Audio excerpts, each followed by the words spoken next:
大家好，我叫王丽，来自重庆电子工程职业学院，是一名老挝留学生。由于这几年新型冠状病毒肆虐全球，很多国家，不管是教育、商业，还是交通、旅游业等等，都受到严重冲击。因此，非常遗憾的是，我们现在还不能到中国学习。对我来说，即使出现了这样的情况，我也没有放弃，依然坚持学习我热爱的汉语。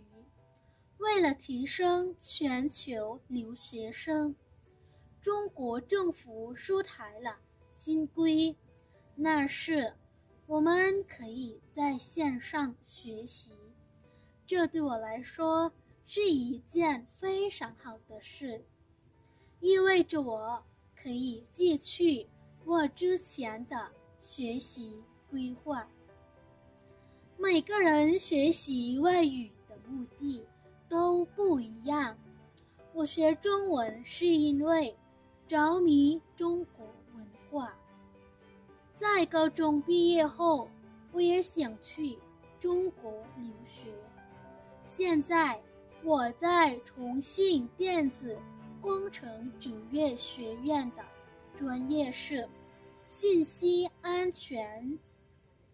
如果问我为什么选择信息安全而不是语言文学专业，那是因为我喜欢语言，但我也对信息感兴趣。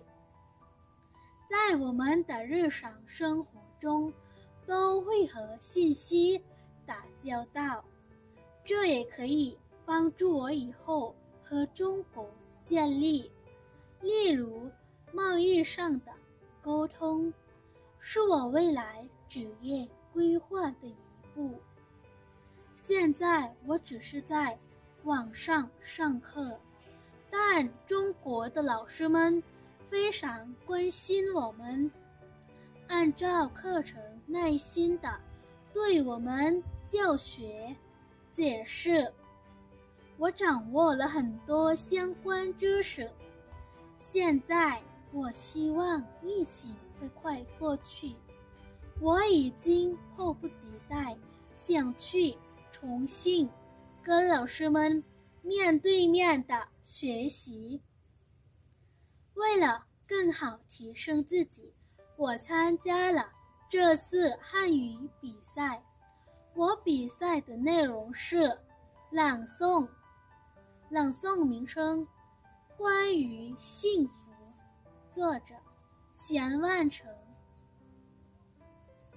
小时候，幸福是妈妈发给我的糖，一个小小的颗粒，幻化出一个香甜的世界。我在这个世界里，和云一起飘游，和鸟一起歌唱。上学了，幸福是老师发给我的奖，一面纸做的小旗，幻化成浮动的帆翼。我航行在蓝色的海上，享受着海风，享受着阳光。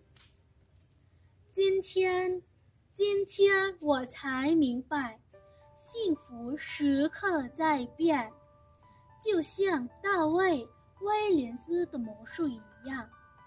雪花里是一只红龙，艳阳下是一束阴凉，沙漠中是一泓清水，饥饿时是一袋干粮。珍惜幸福，珍惜幸福吧，我时刻告诫着自己。一天只有一个早晨，世界只有一个太阳，那么幸福呢？